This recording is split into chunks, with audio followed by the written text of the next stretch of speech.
Letting go. Notes from a talk. The 21st of April, 1953. Letting go. One of the important reasons why the Buddha taught the Dhamma was to teach us to let go, not to hold on to things. The more we really know the Dhamma, the more we can let go. Those who know a little can let go a little. Those who know a lot can let go a lot. As a first step, we're taught dana, to be generous, to give donations, as a strategy for getting us to learn how to let go.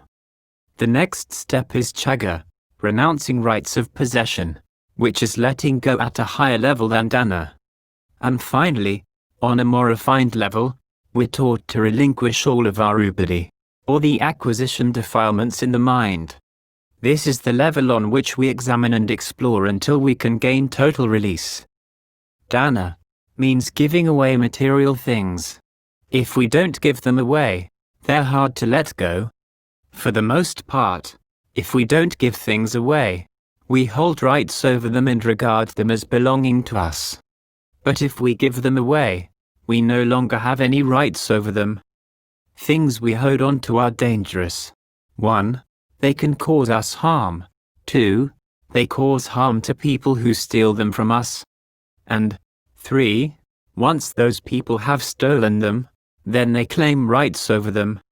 The Buddha saw these dangers, which is why he taught us to be generous, to learn how to give things away. People who develop the habit of being generous reap many rewards. Their act of generosity comes back to them both in the present and on into the future.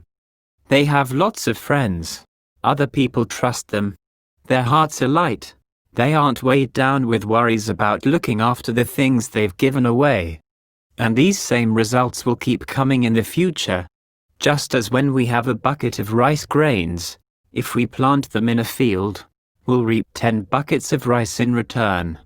The same holds true with the goodness we develop in this lifetime. It gives enormous returns. That's how people of discernment understand it. Chagga is the next step. Dana is something that even crazy people can do. But chagga is a type of giving that only wise people can do. Because their sense of personal possession has to end immediately in the act of giving. They see that all material things are common property. Things don't really belong to us. They don't really belong to other people. If you see things as belonging to you, that's addiction to sensuality. Kama Sukha Likkhanu Yoga. If you see things as belonging to others, that's addiction to self-affliction. Atthā Kilamatanu Yoga. When we're born, we didn't bring anything along with us when we came. When we die, we won't take anything along when we go. So what really belongs to us?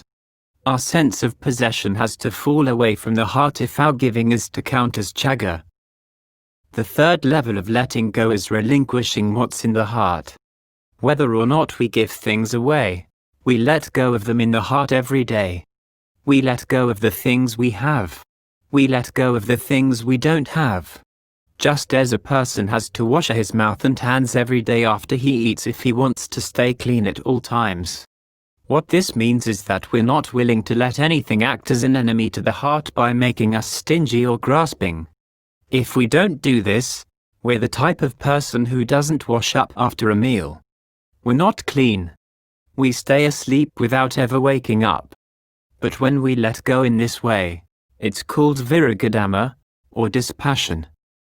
The lower levels of letting go are things we can do only from time to time.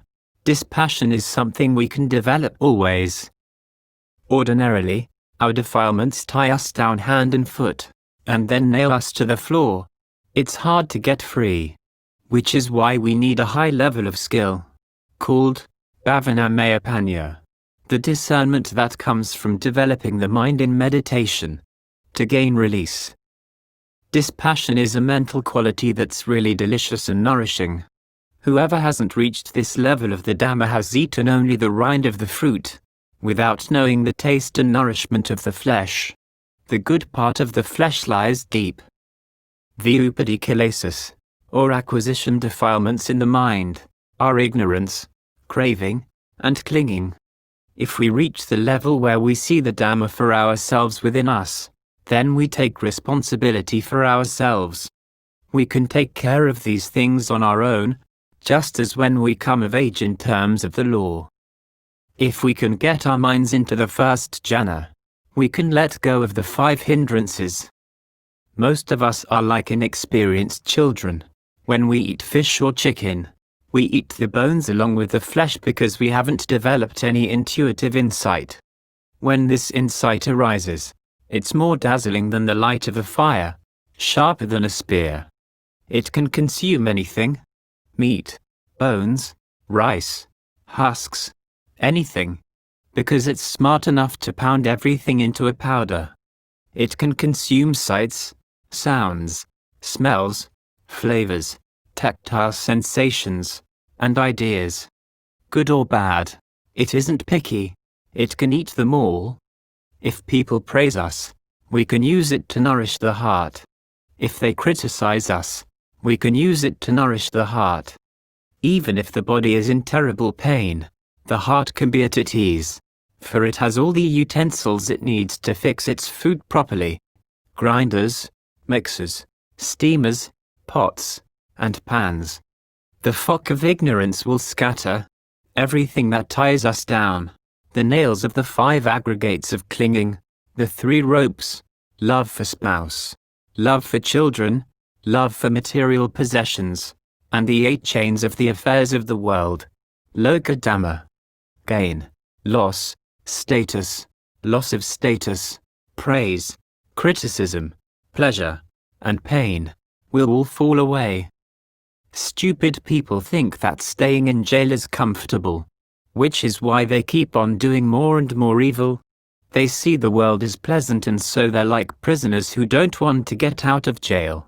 As for people with discernment, they're like the caged quail who keeps looking for a way to get out of the cage. As a result, the chains that hold them down will fall away one link at a time. The 8 affairs of the world are like the chains put on criminals to keep them bound. Stupid people think these chains are necklaces of gold to wear as ornaments. Actually, they're things that defile the mind. People who get tied down by them will never get away because they're afraid they will lose their wealth and status, afraid of criticism and pain. Anyone who is stuck on pleasure, who is afraid of criticism, will never manage to come to the monastery to practice. The Buddha saw that we're like monkeys tied to a chain. If we don't develop liberating insight, we'll never get free from our chains. We'll never make it to dispassion. In the first stage we let go of evil and start doing good. In the second stage we let go of evil and some forms of good. In the third stage we let go of everything, good and evil, because everything is fabricated by nature and thus undependable. We do good but we're not attached to it. When you let go, you have to do it intelligently, and not in a ruinous way, i.e., by not doing good. You can't hold on even to your opinions, much less to material things.